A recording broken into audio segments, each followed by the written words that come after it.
স্বর্ণ, আমি এখানে কাজে আসি, এখানে কারোর মুখ দেখার জন্য, ইয়ার্কি মারার জন্য আসি না। আমি ইন্টারভিউ জিজ্ঞেস করেন না যে আপনি কোম্পানির জন্য কি করতে পারেন, উল্টে ওদের জিজ্ঞেস করা উচিত যে একটা কোম্পানি এমপ্লয়ির জন্য কি করতে পারে। শোনো, যে গরু দুধ দেয় সে লাথিও মারে।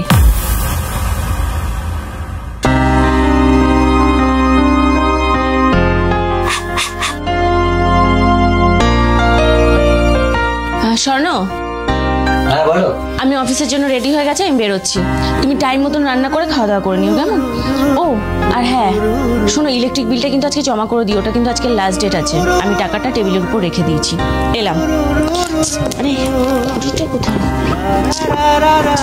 কাজের সময় জিনিসপত্র কিচ্ছু পাওয়া যায় না।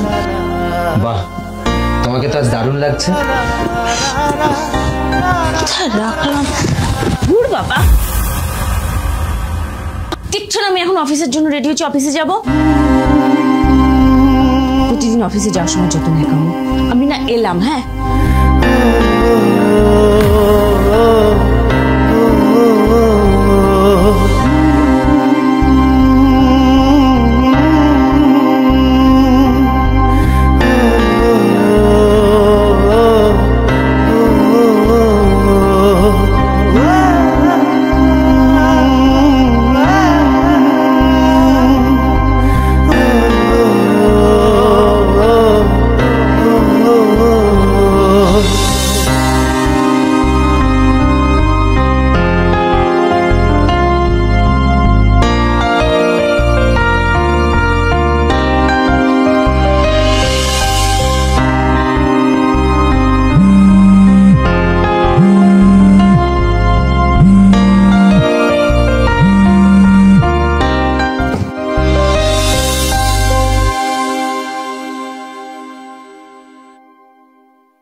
হয়েছেটা কি? এতবার করে কেন ফোন করছো?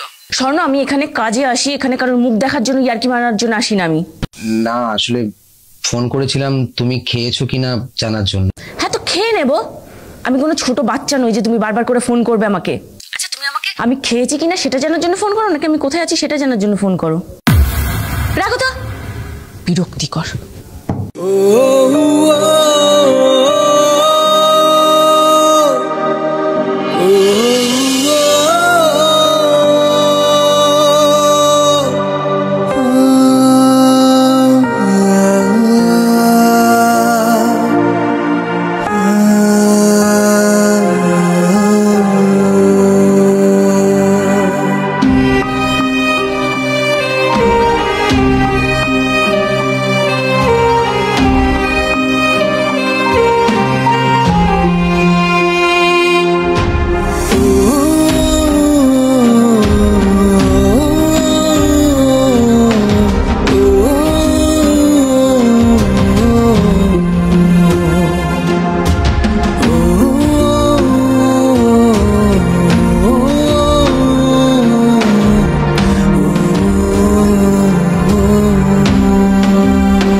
ঘুমাচ্ছ নাকি?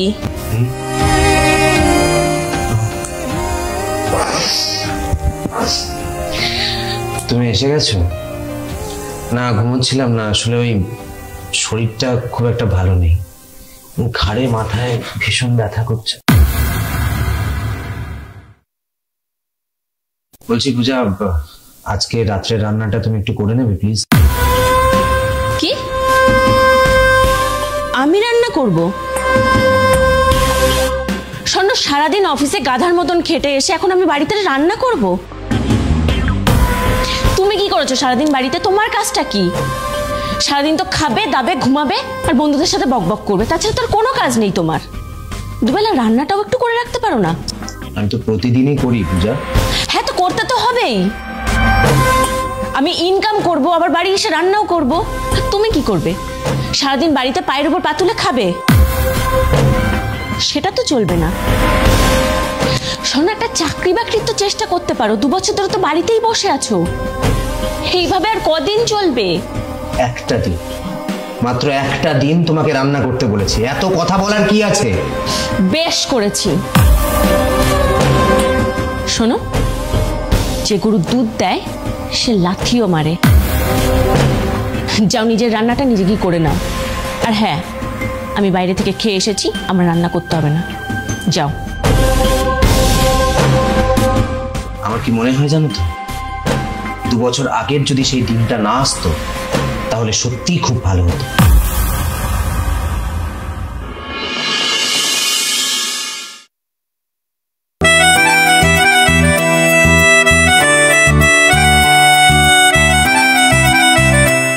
এসে আছো? আমার বউটাকে তো খুব মিষ্টি লাগছে। আমি তো মিষ্টি, তাই মিষ্টি লাগছে। তাই বুঝি? তাহলে তোমার মিষ্টি বউটাকে কিছু একটা দিতে হয়। মানে? মানে ওয়েট ম্যাডাম,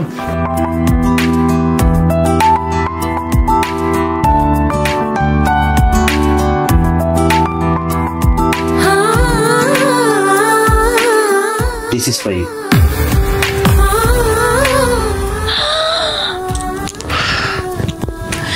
এটা তো খুব সুন্দর, কিন্তু হঠাৎ করে তুমি আমার জন্য এটা নিয়ে এসছো কেন?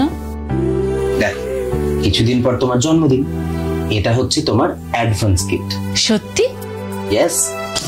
ও, আই লাভ ইউ। তাই বুঝি? কাছে এসো, পুড়িয়ে দিই।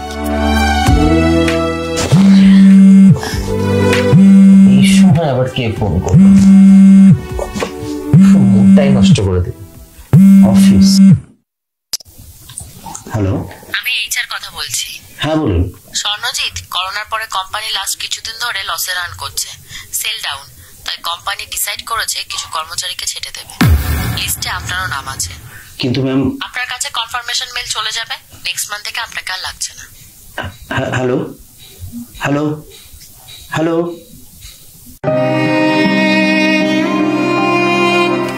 কি হয়েছে? চুপ করে আছো কেন? কি হয়েছে?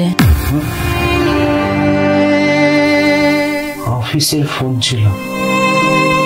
অফিস নাকি কিছু কর্মী ছাঁটাই করছে, আর সেই লিস্টে আমারও নাম আছে। মানে এইভাবে হুটহাট ছাঁটাই করা যায় নাকি? যায়, সব যায়। কোম্পানি চাইলে সবকিছু করতে পারে। কোম্পানি কখনোই তাদের কর্মচারীদের কথা ভাবে না। কর্মচারীরা সবসময় কোম্পানির জন্য প্রাণপাত করবে, কিন্তু কোম্পানি কর্মচারীদের জন্য কিচ্ছু করবে না। ইন্টারভিউ জিজ্ঞেস করে না যে আপনি কোম্পানির জন্য কি করতে পারেন, উল্টে ওদের জিজ্ঞেস করা উচিত যে একটা কোম্পানি এমপ্লয়ির জন্য কি করতে পারে। আমি এখন কি করব? মাথায় কিচ্ছু আসছে না। আমি কি করবো এখন? ঠিক আছে, তুমি কোনো চিন্তা করো না। যতদিন না তোমার ভালো কিছু একটা হচ্ছে, আমি না হয় একটা চাকরি করে নেব। আর আর আর আমি তো ভাবছিলাম আমি একটা চাকরি করব। আমি অনলাইনে কয়েকটা ইন্টারভিউ দিয়েছি, 2টো মেলও এসছে, তোমাকে বলা হয়নি। তুমি কেন এত চিন্তা করছো?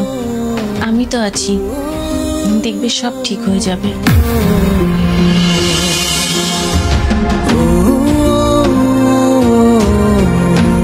কিছু কথা আজ তোমাকে না বললেই নয় বুঝা। যখন আমি চাকরি করতাম তখন আমি তোমাকে রানীর মতো করে রাখতাম, আর যখন তুমি চাকরি করতে শুরু করলে, আমি বাড়িতে বসে গেলাম, পুরো পরিস্থিতিটাই আলাদা হয়ে গেল।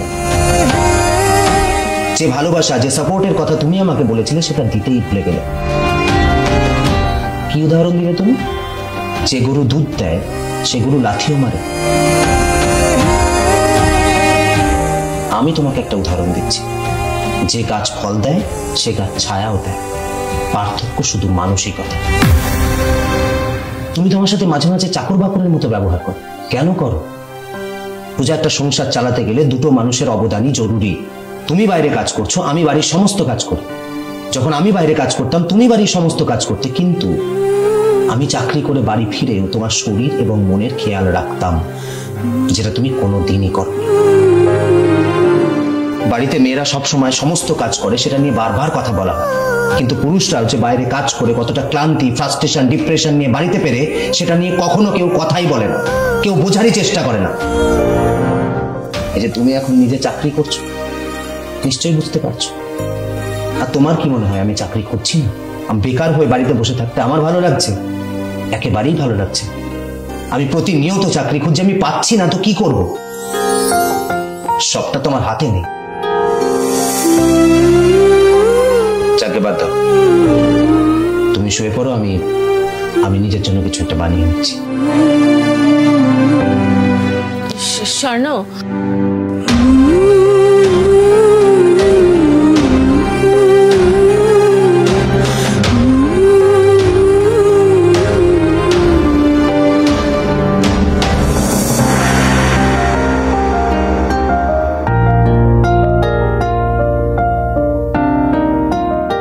স্বর্ণ,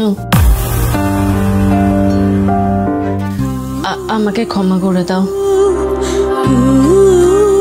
সত্যি একটা পরিবারে দুজনের অবদানই সমান থাকে। তুমি যখন চাকরি করে বাড়ি ফিরতে, তখন আমিও চাইতাম সারাদিন পর তোমার সাথে একটু ভালো সময় কাটাবো, ভালো মুহূর্ত কাটাবো। কিন্তু আমি যখন চাকরি করতে বাইরে গেলাম, সারাদিনের কাজের চাপে আমি তোমাকেই সময় দিতে ভুলে গেলাম। আমি আমার ভুলটা বুঝতে পেরেছি স্বর্ণ। সত্যি আমি অনেক অন্যায় করেছি তোমার সাথে। তুমি আমাকে পারলে ক্ষমা করে দাও, প্লিজ আমাকে ক্ষমা করে দাও। আমি আর কখনো তোমার সাথে এরকম ব্যবহার করবো না, প্লিজ। It's okay.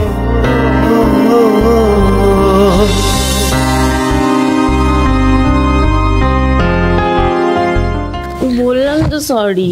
না তুমি যাও, ভালো লাগছে না। শোন না, সরি, এই যে আমি কান ধরছি, বললাম সরি। দরকার নেই, ওসব দরকার নেই। ভালো